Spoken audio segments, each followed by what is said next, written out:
And our senior insider, Sham Charania. I'm Malika Andrews. Friends, we're here. We've waited through the preseason. We've waited through the summer. And finally, we get to see NBA basketball tonight. And it's only fitting, right, Perk, that the year gets underway in the same arena that last season came to a close. We were all there in Oklahoma City. So the Thunder, they will tip off their title defense tonight against the Houston Rockets, meaning that they will raise their first ever banner in front of Kevin Durant.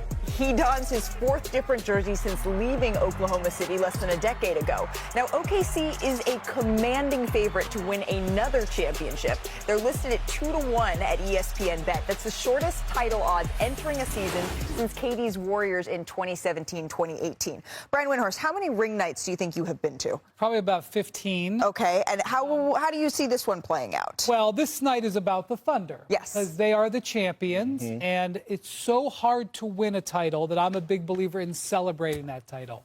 But am I interested in what the Houston Rockets are going to do tonight? Because they are speaking without talking by putting this starting lineup together, this giant starting lineup that I don't even believe is going to play starters minutes.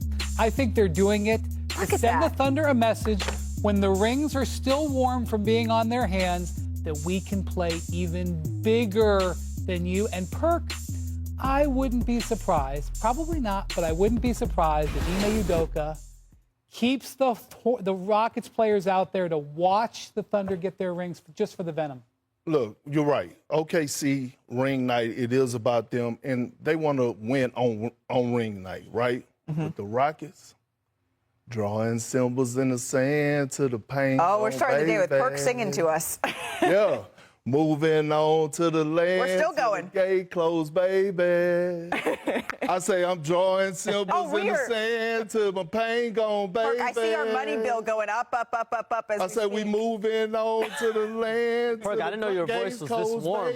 America, that's that NBA young boy. But seriously, they're trying to get to the promised land. Tonight is a statement game for the Rockets.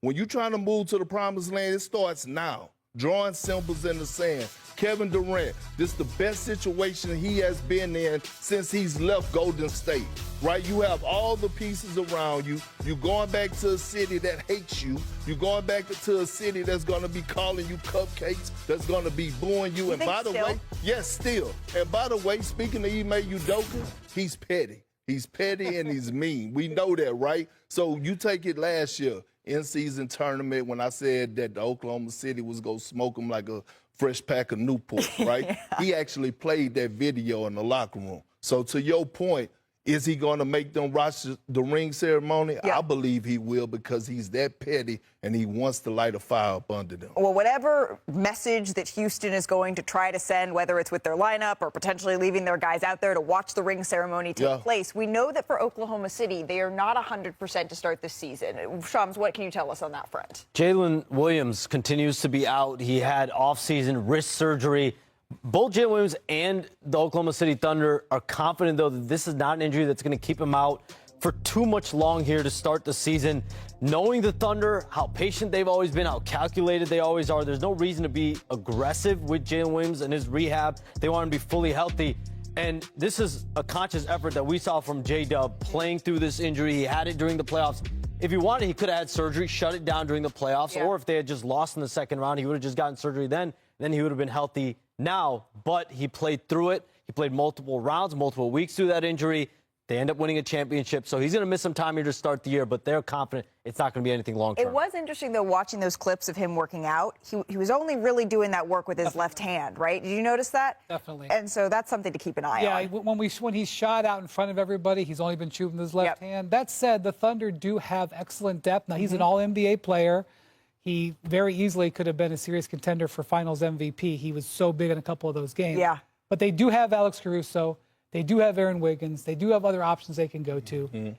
Don't feel bad for the Thunder tonight. We're going to dive a little bit further into the X's and O's of this game in just a little bit. But, Perk, we're going to grab a second plate right now because it's only the first half of tonight's doubleheader. The second, Luka Doncic and the Lakers. They open the season against the Warriors, but they will be without LeBron James as he continues to recover from sciatica. And this will be the first time since opening night of 2002 that the NBA season will start without LeBron James being available for his team. Of course, that would be because he was heading into his senior season at St. Vincent St. Mary's. I saw something that said that Kelly Clarkson had just won American Idol, that we only had USB drives hadn't been invented yet the last time we saw this. Making me and Perk feel old. Sorry, Brian, that wasn't my intention.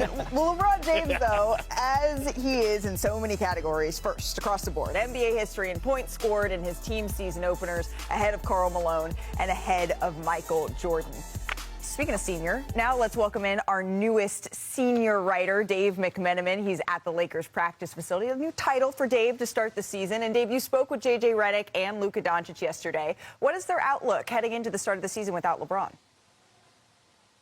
Well, Malika, title is the operative word. I'm not going to sing like Perk, but I'm going to sum up my conversation with Luka yesterday. And I asked him, coming into his season, do you write down goals? Obviously, there's been some buzz about him potentially winning his first MVP this year. And he said it's just team goals. It's about championship.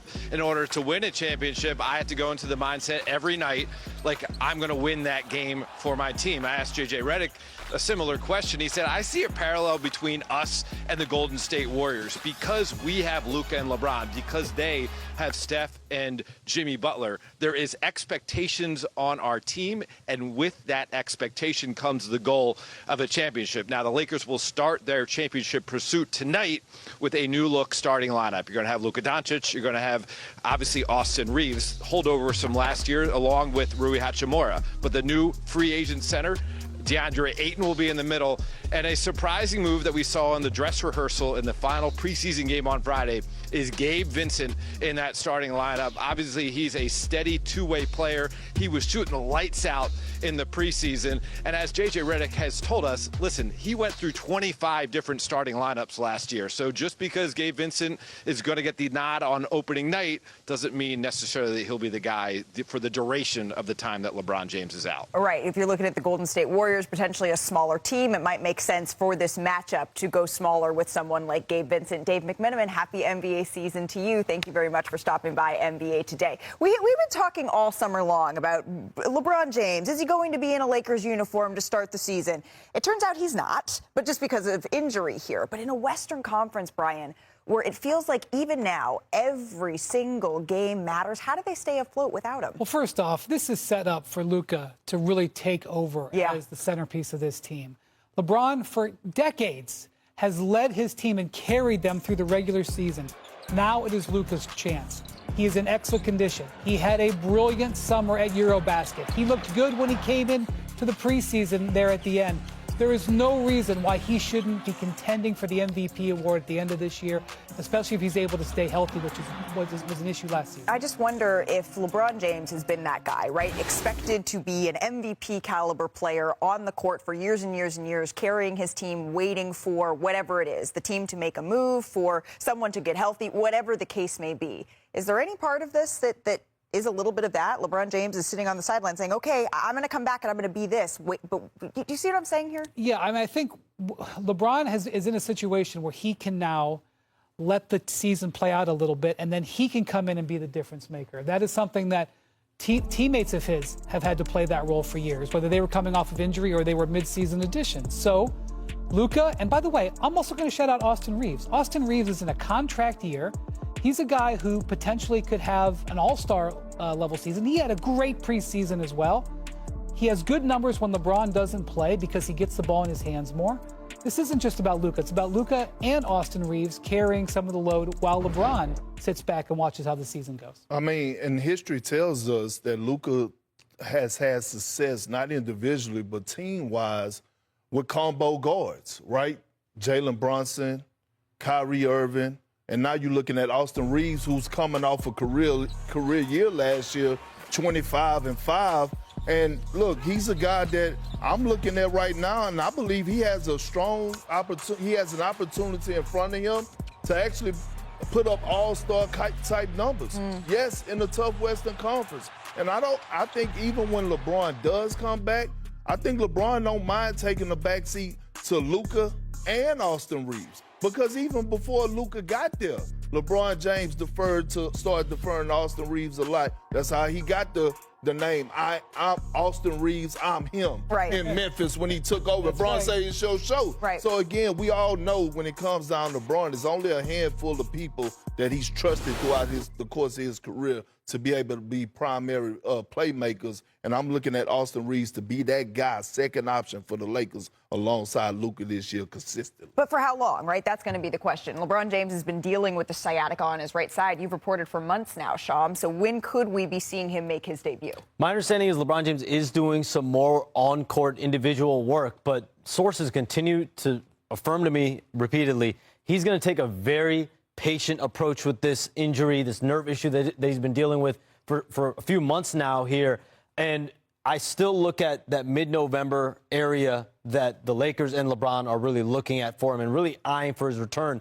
But Austin Reeves, Luka Doncic, they're going to have to hold the fort down. This is still a player that was an all-NBA guy last season, top 15 player in this league. So both of their productions are going to have to go up. And my understanding, Dirk Nowitzki is going to be in attendance for this game to support Luka Doncic in his first opening night with the Los Angeles great scorer. But one of the all-time great scorers, Kevin Durant, he's 8th on the NBA's all-time scoring list. And based on his career average of just under 1,800 points per season, Durant's on pace to overtake Michael Jordan for 5th all-time this season. And he will take down the 6th different jersey of his career here in what he and the Rockets hope will be the final stop of his storied career. KD has averaged the most points per game in 4 of his 5 previous stops, trailing just Wilt Chamberlain in Dubs history. And Durant's really not showing any signs of slowing down here as he takes his scoring prowess to Houston. At 36 years old last season, Durant led the NBA in field goal percentage, on jumpers, and mid-range shots. And as the contesting defender, KD allowed the lowest field goal percentage in the NBA last season. So make sure you write all of these things down, take a picture of it. And for more on this, you can check out Michael C. Wright's profile on Kevin Durant on ESPN.com. It's Kevin Durant's pursuit of perfection, and that led him back to Texas. But you don't have to wait. Michael C. Wright joins us now. He's live in Oklahoma City ahead of tonight's contest here. So Durant, Michael, just signed a 2-year extension with Houston. Why is this the place that he wanted to be? Well, Malika, there are a couple of reasons at play here. I would say, number one, familiarity. You know his history with Ime Udoka out in Brooklyn and with Team USA. But on some of his stops, he played with Jeff Green, Josh Okogie, Steven Adams. Okay, well, he's got 2 college teammates from the University of Texas that are working within that organization. Their assistant coach, Royale Ivey, well, he's a former Longhorn, too, and he's one of Kevin's best friends. So there's that. But the second part of it is that, look, Kevin is a straight-up hooper. That's all he wants to do, and he found a place in Houston that will support that endeavor. As you know, Kevin wants to perfect the game of basketball, and the Houston Rockets are 100% behind that. Familiarity is certainly an important part of a decision-making process when you're looking at where you want to be long-term. And Kevin Durant is saying right now that is Houston. But it's ring night for the Oklahoma City Thunder, a place that Kevin Durant knows very, very well. Do you think, we were wondering, is he going to be standing out there when this organization gets their trophy, when they get their rings? Malik, that's a good question. Hopefully we can ask Ime Udoka that before this ceremony actually takes place. But I can tell you one thing. Kevin does not want any of the attention to be on him. Look, he's already participated in a couple of ring ceremonies with the Golden State Warriors. He's already done that. And he doesn't want to take anything away from just the accomplishments of these players. Most importantly, the organization and its fans. So Kevin wants nothing to do with it. He knows the cameras will be on him if he's standing out there tonight. Yeah, I was going to say, I can respect and appreciate that that's Kevin's hope in all of this, but he's Kevin freaking Durant. I think there is going to be some attention on him. The schedule makers obviously saw this when they were laying this opening night out. Michael C. Wright, enjoy tonight's game. We really appreciate the time. However KD's Rockets tenure gets underway, we know one thing. It's going to be done in a big way, and we mean that literally. It's Kendrick Perkins, my friend over here. We call him Big Perk, and we call him that for a reason. You're listed as 6'10", and you played center. Here's the thing. Look at this. Houston is starting 4 players taller than you tonight against Oklahoma City. So usually I tee you up for a big man balling. This is big men balling. And one player that's like 2 inches shorter than me in the point guard at Amen Thompson. Now, look, I know they went out and got Kevin Durant to address a lot of issues, the shooting, who's going to be the fourth-quarter closer, but they didn't bring 6'11" Kevin Durant and add him to this supersized lineup to get cute. This is a team last year that finished 7th in the NBA in points in the paint, and damn it, they started off this preseason still making love to the paint. Still making love to the paint for us getting points. And I want you to look at this. This is 6'11", Kevin Durant, seeing across the floor, drops a dime to Şengün cutting for an easy basket. Look at this play. We call this here the Paul Pierce cut. Look at this seal. 6'11", Şengün to 6'11", Jabari Smith Jr. over 6'4", Jordan Poole, deep seal, paint points. I expect to see a lot of this lineup. They're not going to change their identity because they got Kevin Durant and adding Reed Shepherd to the lineup. This team is going to be dominant. I feel like I'm wondering, 6'7"? My heels are a lot taller than I thought they were. Yeah. Here's the thing, though, Perk. Yes, this is an enormous lineup that Houston is bringing to the party. But the Oklahoma City Thunder, they're bringing the Thunder on the defensive end. Remember, they had a historic year. These are just some of the categories they led defensively. Defensive efficiency, field goal percentage, paint defense, fast break defense. They forced the most turnovers, which is going to be something interesting to watch tonight if Amen Thompson has the ball in his hands a lot. They had the most deflections, steals. They scored the most points per game off of turnovers here. So you got the Rockets supersize me over here, and then you have OKC trying to make things comfortable with that defense that we just saw. What wins out here, Brian? Yeah, so this is not the best shooting lineup that the Rockets are going to start. They have other lineups that they're going to play. The potential will be better. I think they just want to have the option to go super big, as Perk demonstrated. But I want to point out that I know that this has been a lot about Amen Thompson and his role now as point guard. I know there's been a lot of excitement about Kevin Durant. But let me just throw a little bit of light on Alperen Şengün. Alperen Şengün had a brilliant summer for Turkey in Eurobasket. They reached the title game. He put up huge numbers, and his role already was really important in this offense. He was an all-star last year for the first time. Without Fred VanVleet, they're going to lean into him more. This is Şengün's time to shine. I expect him to have an explosive season, and he'll be a big part of the game plan tonight. Yeah, he had quite the summer. He led Turkey to the title game at Eurobasket. 25 points, 12 rebounds, nearly 8 assists in 36 minutes. And then he continued his strong play in the preseason. He averaged a 20-point triple-double per 36 minutes here. Didn't take any time off. Came right in and played. Exactly, he did not. All right, we got 27-8 last season when Steph Curry, Draymond, and Jimmy Butler all played together. That's including the play-in and the playoffs. You're going to hear a lot of numbers surrounding their record. But remember that Golden State had a losing record before trading for Jimmy Butler last season.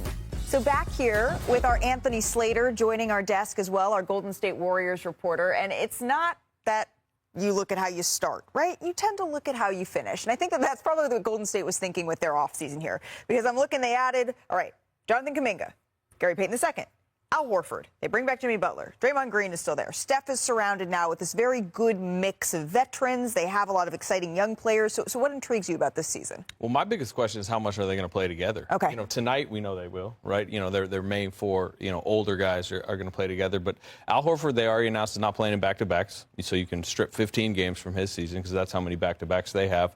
And you need to see the youth kind of rise above them. Brandon Podziemski, you know, is a guy, you know, entering his third season that I think needs to show a lot. And then Jonathan Kuminga, you know, I know we've had a lot of Jonathan Kuminga conversations this summer, but he's very important to them because, again, Al Horford's probably only going to play like 20, 24 minutes a game. He's a big addition, but there's going to be a lot of young guys needing to play minutes.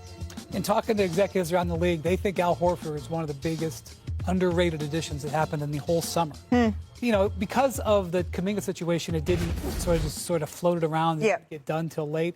That was exactly the type of player they needed. And frankly, they paid him below market value. He wanted to be on the Warriors. They were able to get him below market value. But I'm just going to go with what Steph said.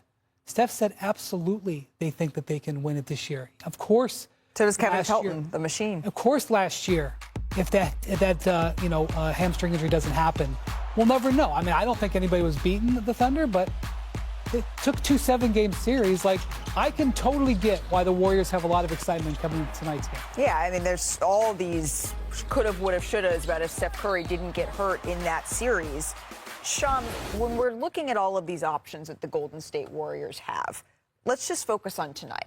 who do we expect to be in the starting lineup? So I'm told Steve Kerr is leaning towards starting Jonathan Kuminga in the starting lineup, which would mean Al Horford coming off the bench. And I think that's something to keep an eye on over the early part of this season. Jonathan Kuminga getting a good chunk of starts here. And so the potential lineup here that we see, Stephen Curry, Brandon Podziemski, Jimmy Butler, Jonathan Kuminga, and then Draymond Green playing at the 5. And Al Horford, his age, how many years he's been in the league, and monitoring that, the back-to-backs and his minutes early in the season. And Moses Moody is another player who's injured, has a calf strain. He's going to be out tonight. He was vying for a potential starting spot, too. He will not be starting tonight. Obviously, Podziemski will be at the 2. I'm told Friday, potentially season debut for Moses Moody from that calf strain. So, you know, I've been married for 16 years, right? Hi, Vandy. Okay, a lot of highs, a lot of lows, and a lot of beefs. And and a lot of times in a marriage, you got to be the bigger person to go make things right.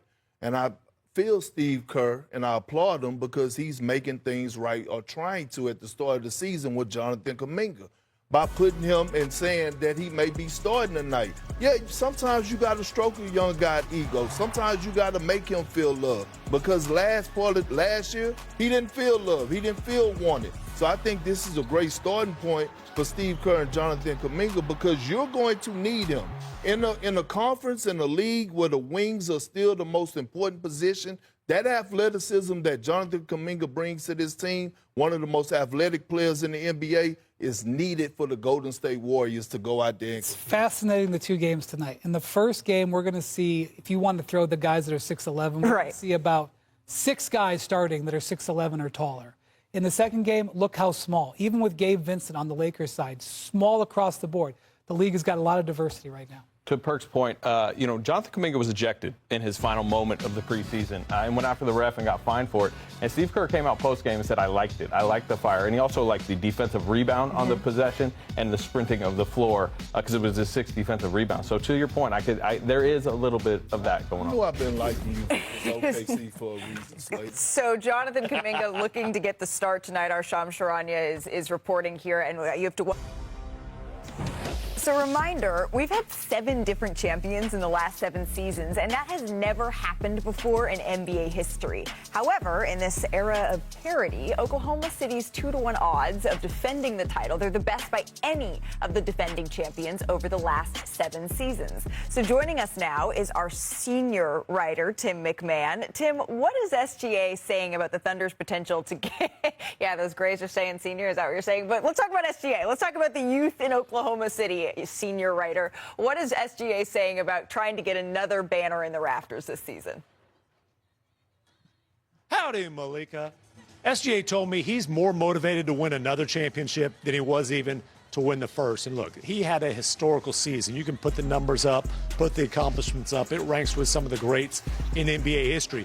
He wants to have a career like that. He wants to be known, he told me, as one of the all-time winners. He understands there's a lot of guys who have won one, as great accomplishment as that is. He wants to win multiple because he wants to be considered in that special class all time. That's the motivation. Now the focus, it's day-to-day, practice, very much grinded out. Like last year, he wins the MVP. He put it in the corner of his house and didn't take it out until after the championship because he could not worry about the success he's had. He was focused on the future. This sounds very much like the Oklahoma City Thunder. So, okay, let's focus on the future. It's a long season ahead. How are the Thunder approaching the start of the season? They know they have a target on their backs. Kevin Durant is coming in for ring night. There's all this stuff surrounding Oklahoma City. So how do they keep that focus? Well, they tell you they're not focused on the future. They're focused on the present. Look, this is a franchise that's made up of boring Boy Scouts, and that's a good thing. I don't mean it as an insult. They are so good at taking the Sam Presti program lines and executing them. And this year, coming into the season, Sam Presti had a couple of catchphrases that really sum up the Thunder's focus for this season. They are chasing improvement. They're not defending a championship, chasing improvement, because they are, in Presti's words, builders, not guardians. They're not guarding the championship they won last season. They're trying to build toward another one. And let's be honest, eventually more and more and more. But I asked Mark Duggan, okay, hey, 68 wins, all-time great point differential. You won the championship. What improvement are you chasing? And he gave a good OKC Thunder line. He basically said, We're going to go game by game, take the feedback from each game, and really search for those opportunities. A couple of Boy Scouts. Hey, there's nothing wrong with that. I married one. Actually, he's an Eagle Scout. But Senor Senior, thank you so much for stopping by NBA today. Let's talk more about Oklahoma City, right? SGA has the second shortest odds to win MVP this season, slightly behind Nikola Jokic. However, this is the closest the preseason MVP odds have been over the last 10 seasons. Only Russell Westbrook in 2016-17, Giannis in 19-20 had shorter preseason MVP odds than the Joker and SGA have this season. So let's take a deeper look at the much too early MVP rankings in the Windy Watch. That sounds like a job for Windy's Tower of Power. Oh, that's interesting. I'm palming the ball. Number 5, 4, 3, 2. Number 1. I say it in a voice, Tower of Power. Tower of Power, starring Brian Windhorst. Get ready for another season of this action. Here we go. How many straight years, Malika, is Victor Wembanyama going to make the top 5 in the MVP race? I say it starts now. Victor Wembanyama at the top there. Now, I really do, actually at the bottom of this, I do believe that Victor, with health on his side, can be all over the awards ballot at the end of the year. All NBA, Defensive Player of the Year, all defense, and maybe making the top 5 of the MVP ballot. I think his future is winning the award someday, maybe multiple. I think the march starts now. Number 4, Giannis Antetokounmpo has finished in the top 4 6 times in his career, including winning it twice. He probably should have been higher than he was in this last year. I don't know what's going to happen with the Bucks. It's very hard to believe that Giannis can get higher than 4th unless the Bucks have a transformative season. And not putting him higher than that is more of a commentary on them. He's going to play point guard. He's going to put up numbers. Number 3, where he's at, I believe, in the ESPN bet odds, Luka Doncic. Now, I think that Luka can win this year, but I think it's going to take the Lakers to really achieve. I'm just not sure in this Western Conference they can do it. I think they're going to be a dangerous team in the playoffs if they're fully healthy. I don't know with their particular set of challenges, especially defensively, whether they can win enough for Luka to do it, but I think Luka's going to have an enormous season. I agree. Number 2, as Perk says, put it up there. This is the first controversial one. Now, Shea had one of the most prolific seasons we've ever seen last year. We just heard from McMahon saying he's motivated to do it more. How dare I not put him number 1? I think Shea and the Thunder are going to naturally take a little bit of a step back in this regular season. And I think they're going to focus on the postseason. I think that's going to be fine. And number 1, we've seen his name up there before, on a mission this year, I think Nikola Jokic. Now, I actually think his numbers are going to be down. Because there's more depth on this roster, he's not going to have to do as much scoring. He's not going to have to play as many minutes. Part of the reason why they went out and got Jonas Valanciunas was to reduce his minutes. So if you're going to base it on numbers, he may not have the same season he did last year. But I think the Nuggets are going to win more. I think Jokic is going to benefit from it. I think he's going to be looking to get that award back. I give you a list. B plus. That's all I can A B plus, Wendy. I mean, I would switch. You want Brunson on the top? No, I wouldn't have anybody Brunson on there, but I'm gonna save mine. But I will say I would have somebody different at number 1, and it's not SGA. Okay, it's not SGA. Predictions. It's not only right. It's only Perk's appropriate. diction. Yeah. Perk dictions. Perk, are you ready? Yeah. Your Perk diction for Coach of the Year, sir. Well, he won Coach of the Year his first year with the Sacramento Kings as the head coach. Damn it, he's going to do it again with the New York Knicks. New offense, new voice in the locker room. We're going to see a better version of Mikal Bridges offensively, a better version of Karl Anthony Towns. He wants to push the pace. I'm going with Mike Brown. How about your Perk diction for most improved player, sir? That one was kind of iffy, but I'm going with Derek White on this one. Did you see what he did in the preseason? Yeah. No Jason Tatum, so now he's actually the Robin to Jaylen Brown. I believe that he could be a 25-point night type scorer. I believe he's going to be knocking at the door in the Eastern Conference as an all-star. A lot of people are sleeping on the Celtics. Guess who's not? Me, because I believe in Derek White. I believe in Jaylen Brown. I believe That's a good one, Perk. That's a good one. What about your Perk diction for Defensive Player of the Year? Now, this is going to ruffle some feathers because I'm not going with Victor Wembanyama, but damn it, I'm going with Amen Thompson, the youngest Rocket ever to make first team all defense. It's only up there from here. It's up there and it's stuck there. What makes you think this young man with his physical attributes can't set a record in steals in NBA history. I believe he can. I could see him locking down and challenging Wemby and winning Defensive Player of the Year. Last one, Rookie of the Year. Oh, this is easy. You know I'm going with Cooper Flag. All right. Damn it, it's just no-brainer. Point forward, center, shooting guard, whatever they got him at. Point guard, He's gonna shine like new money. All right. Because he's that talented. All right, Cooper Flag for the Rookie of the Year is the perk diction. And this is how our viewers have voted for who's going to win the title this year. The Los Angeles Lakers and Golden State Warriors taking home 15% of the vote, OKC 14, and then we got some Knicks and Rockets fans. Warriors and Lakers are on their lunch break right now watching the show and making sure their voices are being heard. I'll take other. You'll take other. They got the best chance. 36%, the field. Kendrick Perkins, are you rolling with our wonderful, wonderful viewers? Absolutely not. We love you, though. That's why they're the viewers, and that's why I'm the analyst. I'm going with the Houston Rockets. I'm going with the Houston Rockets over the New York Knicks. The Knicks are going to come out the East, but I'm rolling with KD. Look, the Rockets, their defense is going to be there. He's going to be the closer. Amon Thompson and Şengün is going to do what they do. Pass. Pass. Too early. On the party. Wendy, we put party pooper on a graphic. Wow, Wendy. I have been for decades. Trust me. Pooping parties since I'm going to go with the Oklahoma City Thunder. They're the champs until they are dethroned, so I'm going to give the nod to them over the New York Knicks. The Cavaliers, to me, this year are the team that I need to see it to believe it. But if I was going to be really wild, then I'm... Way to jump off the porch. Y'all, the NBA is back. I need we'll see you tomorrow. That says other.